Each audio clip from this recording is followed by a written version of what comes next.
स्वागत है आपका हमारे चैनल ब्राइट फैक्ट्स में। अनलॉक 1 की शुरुआत हो चुकी है। जी हां दोस्तों, आज से अनलॉक 1 शुरू हो चुका है और साथ ही साथ देश में मंदिर, मस्जिद, शॉपिंग मॉल और रेस्टोरेंट, होटल सब खुल चुके हैं। अनलॉक 1 में आप इन जगहों में किन सावधानियों के साथ जाएंगे और आपको किन चीजों का ध्यान रखना होगा, ये सभी बातें जानने के लिए हमारी वीडियो देखते रहिए। आज हम आपको देश भर में लॉकडाउन 5 से जुड़ी हर छोटी से छोटी खबर देने वाले हैं। इसी के साथ एक बार चीनी बीमारी से संक्रमितों का आंकड़ा भी देख लेते हैं। दोस्तों, संक्रमितों के मामले में महाराष्ट्र ने चीन को भी पीछे छोड़ा। देश में अब तक 2.57 लाख केस, 24 घंटे में रिकॉर्ड 10,884 मरीज बढ़े और इन आंकड़ों में हर घंटे ही इजाफा हो रहा है। इसी बीच देरी न करते हुए बढ़ते हैं आज की खबरों की तरफ। आज देखेंगे चीनी बीमारी से ठीक होना है तो इन चीजों का सेवन जरूर करें, जाने पूरी लिस्ट। और दिल्ली में अब बिना आईडी प्रूफ के नहीं किया जाएगा चीनी बीमारी का इलाज, केजरीवाल ने दिया आदेश। आगे देखेंगे देश में 15 अगस्त के बाद खुलेंगे सभी स्कूल, केंद्र सरकार ने जारी किया आदेश। साथ ही साथ रेलवे में नौकरी के कई विभागों में निकली है वैकेंसी, जल्द करें आवेदन। और लॉकडाउन में महंगाई की मार, 2 गुना हुए प्याज के भाव। सभी खबरों को विस्तार से जानने के लिए बने रहिए हमारे साथ। लेकिन उससे पहले इस वीडियो को बनाने में मुझे बहुत मेहनत लगती है और इस मेहनत के लिए वीडियो को आप एक छोटा सा लाइक जरूर कर दें। बिना देरी के लिए चलते हैं आपको हमारी आज की सबसे पहली खबर की तरफ। चीनी बीमारी से ठीक होना है तो इन चीजों का सेवन जरूर करें। दोस्तों, जैसा कि आप जानते हैं पूरी दुनिया में चीनी बीमारी का खौफ फैला हुआ है और दुख की बात यह है कि अभी तक इसकी वैक्सीन नहीं निकाली गई है। ऐसे में दिन ब दिन मरीजों का इजाफा होते देख लोगों में डर बैठ गया है कि उन्हें कहीं ये बीमारी ना पकड़ ले। इसी के साथ लोगों के दिलो दिमाग के अंदर यह भी सवाल है कि आखिर बिना वैक्सीन के चीनी बीमारी ठीक कैसे हो सकती है। तो आज हम आपको इस सवाल का जवाब दे देते हैं। दोस्तों, ये कमाल है आपकी बॉडी की इम्यूनिटी का, आपके शरीर की रोग प्रतिरोधक क्षमता के हिसाब से चीनी बीमारी आप पर असर करती है। इसी के चलते सरकार ने 10 साल से छोटे बच्चों को और 60 साल से बड़े बूढ़ों को घर पर रहने के आदेश दिए हैं, क्योंकि इनके अंदर ये क्षमता काफी कम होती है। यदि आपको किसी तरह की बीमारी है जैसे कि डायबिटीज, कैंसर, एड्स या कोई अन्य गंभीर बीमारी, तो चीनी बीमारी का असर आप पर ज्यादा होगा और जान जाने का खतरा भी हो सकता है। अगर आप भी चीनी बीमारी से बचना चाहते हैं तो इन चीजों का सेवन बिल्कुल न करें। शराब, फास्ट फूड, सोडा से भरे drink, refined oil, chips, Kurkure जैसे प्रोसेस्ड फूड, कॉफी, मिठाइयां और भी पैक्ड सामग्री। यदि आपको चीनी बीमारी से खुद को बचाकर रखना है तो घर पर पकी हुई ताजा सब्जियां आपके लिए बहुत अच्छी साबित होंगी। दिल्ली में अब बिना आईडी प्रूफ के नहीं किया जाएगा चीनी बीमारी का इलाज, केजरीवाल ने दिया आदेश। सीएम अरविंद केजरीवाल ने महामारी के दौरान दिल्ली के सरकारी और प्राइवेट अस्पतालों में सिर्फ दिल्ली वालों का इलाज होने का रविवार को ऐलान किया। केजरीवाल ने कहा कि दिल्ली में केंद्र सरकार द्वारा संचालित अस्पतालों में सबका इलाज होगा और यदि दूसरे राज्यों के लोग कुछ विशेष ऑपरेशंस के लिए दिल्ली आते हैं तो उन्हें निजी अस्पतालों में उपचार कराना होगा। दिल्ली सरकार ने गाइडलाइंस जारी करते हुए 7 तरीके बताए हैं जिनके जरिए आप प्रूफ दे सकते हैं कि आप दिल्ली के नागरिक हैं। दिल्ली का वोटर आईडी कार्ड, मरीजों का ration card, driving licence, income tax return और पासपोर्ट, नए पानी, बिजली, टेलीफोन, गैस कनेक्शन बिल, किसान card, post office passbook, post office से प्राप्त किया हुआ कोई लेटर जिसमें मरीज के घर का पता हो। अगर कोई बच्चा है या नाबालिग है तो उसके माता पिता के कागजात या 7 जून 2020 से पहले का आधार कार्ड। दोस्तों, इस चैनल पर हम आपको देश और दुनिया भर की सबसे बड़ी खबरें सबसे पहले बताते हैं। अगर आपको भी दुनिया भर की खबरें सबसे पहले चाहिए तो चैनल को बिना भूले नीचे दिए गए लाल बटन को दबाकर सब्सक्राइब जरूर कर दें और बेल आइकन प्रेस कर दें। देश में 15 अगस्त के बाद खुलेंगे सभी स्कूल, केंद्र सरकार ने जारी किया आदेश। केंद्रीय मानव संसाधन विकास मंत्री रमेश पोखरियाल ने कहा है कि स्कूलों और कॉलेजों को अगस्त 2020 के बाद फिर से खोला जाएगा। हो सकता है कि 15 अगस्त के बाद स्कूल खुल जाएं। रमेश पोखरियाल ने एक इंटरव्यू में कहा, 15 अगस्त तक सभी परीक्षाओं के परिणाम घोषित करने की कोशिश कर रही हैं। उसके बाद ही स्कूलों को खोला जा सकता है। मार्च में लॉकडाउन लागू होने के बाद से स्कूल कॉलेज पूरी तरह से बंद कर दिए गए थे। उनमें परीक्षाएं भी रोक दी गई थी। बोर्ड की बाकी परीक्षाएं जुलाई में कराई जाएंगी। सभी नतीजे अगले महीने तक जारी कर दिए जाएंगे। पोखरियाल ने कहा, महामारी के कारण स्कूल कॉलेजों में ऑनलाइन पढ़ाई भी कराई जा रही है। उन्होंने कहा, सीबीएसई ने 10वीं और 12वीं की बची हुई परीक्षाओं में छात्रों को उनके स्कूल में ही परीक्षा देने की छूट दे दी है ताकि किसी को परेशानी ना हो। इस वीडियो को देखते रहिए दोस्तों, क्योंकि आगे आने वाला है जनधन खाते रखने वाले ध्यान दें, जल्द से निकालें अपनी आखिरी। तो दोस्तों, कभी कभी हमें कुछ इंग्लिश में मैसेज आ जाते हैं जिन्हें पढ़ने में हमें बहुत प्रॉब्लम होती है। तो आज मैं आपके लिए लेके आया हूं यू डिक्शनरी। सबसे पहले इसे डाउनलोड करना है एंड सेटिंग में जाके मैजिक ट्रांसलेट को ऑन करना है। फिर उस मैसेज पर जाके स्वाइप करना है, वो अपने आप हिंदी में कन्वर्ट हो जाएगा। और हाँ, आप इंग्लिश में रिप्लाई भी कर सकते हैं। सिंपल है, यहां मैसेज टाइप करें और उसके ऊपर भी स्वाइप कर दें और ये उसे भी इंग्लिश में कन्वर्ट कर देगा। और हाँ दोस्तों, अगर आपकी ग्रामर सही नहीं है तो उसे फीचर में ग्रामर ऑप्शन को ऑन करके फिर से मैसेज पर स्वाइप कर देना है और ये ऐप उसकी ग्रामर भी ठीक कर देगा। तो है ना कमाल की बात। जल्दी से इसे डाउनलोड करें, लिंक आपको वीडियो के डिस्क्रिप्शन में मिल जाएगा। रेलवे में नौकरी के कई विभागों में निकली है वैकेंसी। रेलवे, पुलिस, टीचर समेत विभिन्न विभागों में नौकरी के लिए भर्तियां निकाली गई हैं, जिन पर 10वीं पास से लेकर ग्रेजुएट्स तक आवेदन कर सकते हैं। उत्तर रेलवे ने सीनियर रेजिडेंट्स के पदों पर वैकेंसी निकाली है। सीनियर रेजिडेंट्स के पदों पर भर्ती के लिए आप ऑनलाइन आवेदन कर सकते हैं। उत्तर रेलवे में सीनियर रेजिडेंट्स के पदों पर नौकरी के लिए उम्मीदवारों को कोई लिखित परीक्षा नहीं देनी होगी, बल्कि इंटरव्यू के आधार पर सिलेक्शन होगा। आवेदन के लिए railwaypost.in पर जाएं। लॉकडाउन में महंगाई की मार, दोगुना हुए प्याज के भाव। लॉकडाउन के कारण प्याज ने अप्रैल, मई व जून की शुरुआत में भाव को लेकर नया रिकॉर्ड बना लिया है, जिससे केवल प्याज पर निर्भर किसानों की आर्थिक स्थिति में सुधार की उम्मीद है। थोक व्यापारियों की माने तो प्याज के भाव में तेजी की संभावना को देखते हुए किसानों ने अपने प्याज का स्टॉक करना शुरू कर दिया है, जिसका सीधा असर मंडी में प्याज की उपलब्धता पर नजर आ रहा है। इस बार प्याज का उत्पादन 15,000 हेक्टेयर में हुआ है, जो 3,79,900 मीट्रिक टन आंका जा रहा है, जबकि पिछले साल गर्मियों में प्याज 14,500 हेक्टेयर में उगाई गई थी। लॉकडाउन में परिवहन सुविधा कम होने के कारण महाराष्ट्र का प्याज प्रदेश की दूसरी मंडियों तक नहीं पहुंच पाया और शेखावटी के प्याज की ज्यादा मांग रही। इस कारण किसानों को प्याज के अच्छे भाव मिल रहे हैं। जनधन खाता रखने वाले ध्यान दें, आने वाले हैं 500 रुपए, ऐसे निकालें अपने पैसे। महामारी की वजह से देश में संकट की घड़ी में लॉकडाउन 1.0 के बाद मोदी सरकार ने महिलाओं के जनधन खाते में 3 महीने तक 500 रुपए डालने की घोषणा की थी, जिसकी पहली किश्त अप्रैल में, दूसरी मई में और इस महीने तीसरी किश्त डाली जा रही है। इस महीने किश्त की शुरुआत 5 जून से हो गई है और खातों में 10 जून तक पैसे डाले जाएंगे। महिलाओं के जनधन खातों में यह आखिरी किश्त 5 चरणों में डाली जाएगी। सभी लाभार्थी बैंक ब्रांच में जाकर या फिर एटीएम से अपने पैसे निकाल पाएंगे।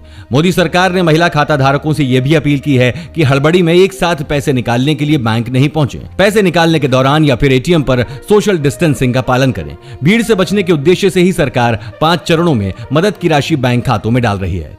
इसी के साथ आगे देखेंगे दोस्तों, डिजिटल इंडिया की एक और पहल, अब व्हाट्सएप पर होगी गैस सिलेंडर बुकिंग। जाने पूरी खबर विस्तार से।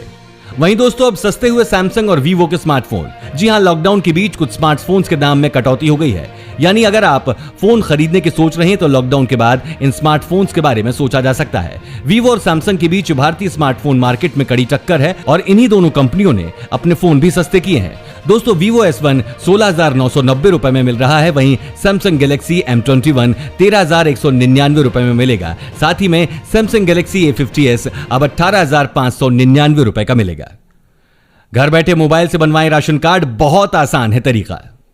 दोस्तों, अब घर पर बैठे ही आसानी से राशन कार्ड बनवा सकते हैं। इसके लिए राज्य ने अपना अलग पोर्टल बनाया हुआ है। आप जिस राज्य से हैं, आपको उसी राज्य के ऑनलाइन पोर्टल पर जाकर आवेदन करना होगा।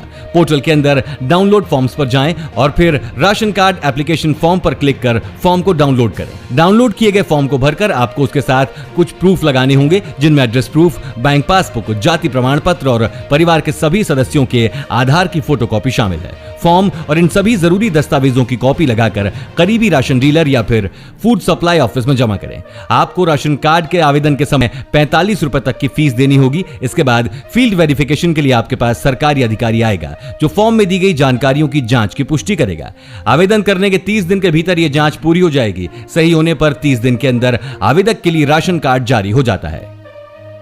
अब व्हाट्सएप पर होगी गैस सिलेंडर की बुकिंग, ऐसे करें बुकिंग। देश की दूसरी सबसे बड़ी तेल वितरण company Bharat petroleum corporation limited ने गैस उपभोक्ताओं के लिए एक नई और बड़ी सुविधा की शुरुआत की है। अब आप अपने व्हाट्सएप से गैस सिलेंडर बुक कर सकते हैं। कंपनी ने मंगलवार को ग्राहकों की सुविधा के लिए देश भर में व्हाट्सएप के माध्यम से एलपीजी बुकिंग सेवा शुरू करने की घोषणा की।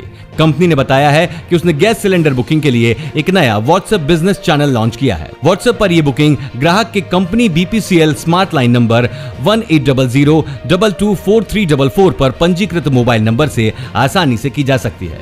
आगे देखेंगे, ऑटो और ई रिक्शा ने 50% बढ़ाया किराया, जानिए रेट। 10 जून से शुरू हो रहा है राम मंदिर का निर्माण, महामारी के बीच बड़ा कार्यक्रम। दोस्तों, महामारी के बीच सालों से चली आ रही बहस पर 10 जून को पूरी तरह से पूर्ण विराम लग जाएगा। 10 जून से अयोध्या में श्री राम मंदिर निर्माण की शुरुआत होने जा रही है। अयोध्या में राम जन्मभूमि परिसर में मंदिर निर्माण को लेकर तैयारी पूरी की जा चुकी है। परिसर में फाउंडेशन बनाए जाने की तैयारी को लेकर L&T कंपनियों के अधिकारियों ने परिसर में डेरा डाल दिया है।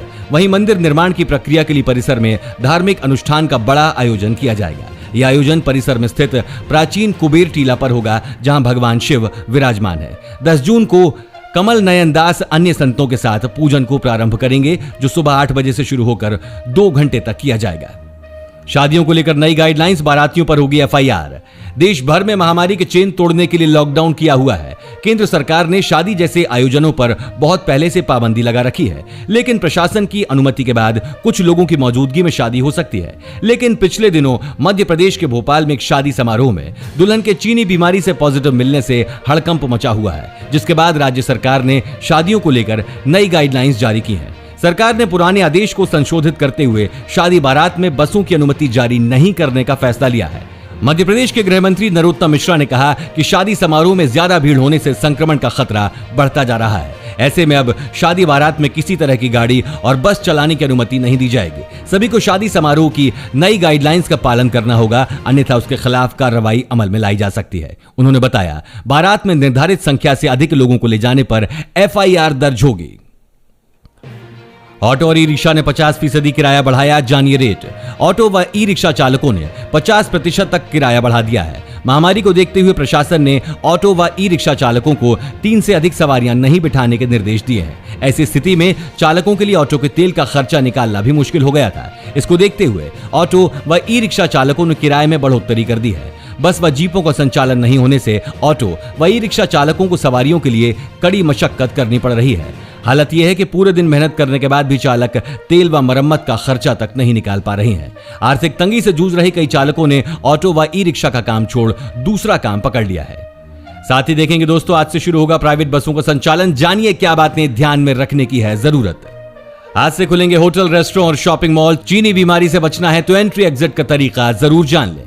देश भर में एक लंबे लॉकडाउन के बाद अब अनलॉक 1.0 के तहत आज से ऑफिस, रेस्टोरेंट, होटल और शॉपिंग मॉल्स आदि खुल जाएंगे। सरकार ने साफ कहा है कि गाइडलाइंस की सभी शर्तों का पालन करना अनिवार्य होगा। इसे कहीं भी आने जाने वालों को ध्यान में रखना होगा।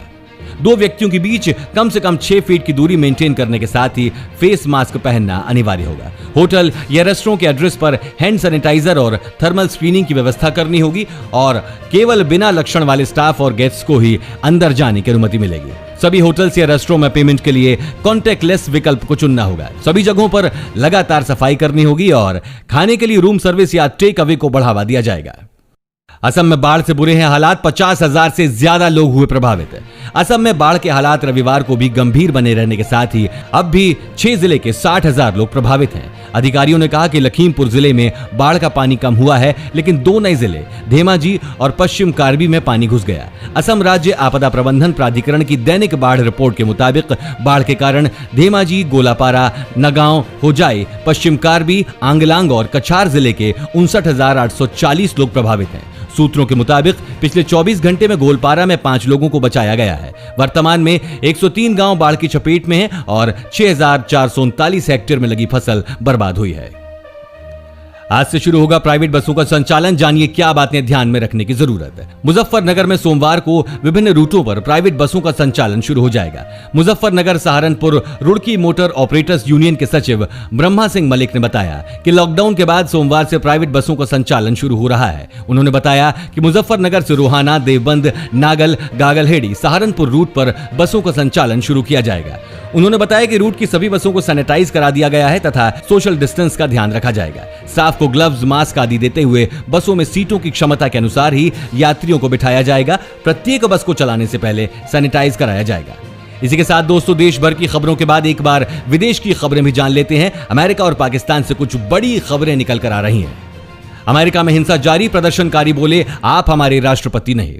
एक अश्वेत नागरिक की मौत के बाद अमेरिका में भड़की हिंसा थमने का नाम नहीं ले रही है। लोग अभी भी सड़कों पर प्रदर्शन कर रहे हैं। प्रदर्शनकारियों ने मियामी में डोनाल्ड ट्रंप के गोल्फ रिजॉर्ट को घेर लिया। उन्होंने अपने हाथों में तख्तियां पकड़ रखी थी जिस पर लिखा था कि बंकर बॉय मत बनो। ऐसा कहने के पीछे लोगों का आशय यह था कि पिछले दिनों जब वॉशिंगटन में प्रदर्शनकारी उग्र हो गए थे तो कुछ समय के लिए राष्ट्रपति ट्रंप को सुरक्षा के लिहाज से व्हाइट हाउस में बंकर में शरण लेनी पड़ी थी। वहीं दूसरी तरफ कुछ प्रदर्शनकारियों ने ब्लैक लाइव्स मैटर आंदोलन के पक्ष में नारे लगाते हुए अमेरिकी राष्ट्रपति डोनाल्ड ट्रंप के खिलाफ तख्तियां लिए हुए थे जिनमें लिखा था, आप हमारे राष्ट्रपति नहीं हैं। कर्ज में डूबा पाकिस्तान, गरीब पाकिस्तान के पास कर्मचारियों को वेतन देने के लिए भी नहीं है पैसे। महामारी के बीच पाकिस्तान अपने सरकारी कर्मचारियों के वेतन को स्थिर रखने और नए बजट में प्राथमिक घाटे को कम रखने के लिए कर्ज के बोझ से जूझ रहा है।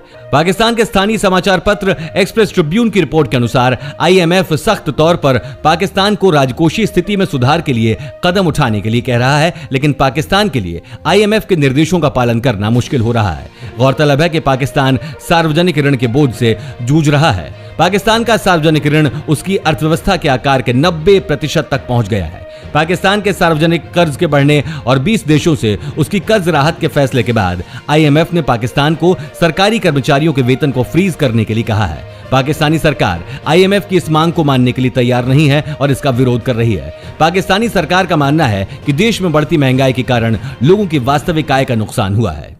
दोस्तों, आपको क्या लगता है, सरकार लॉकडाउन दोबारा से शुरू कर सकती है या नहीं? अपना जवाब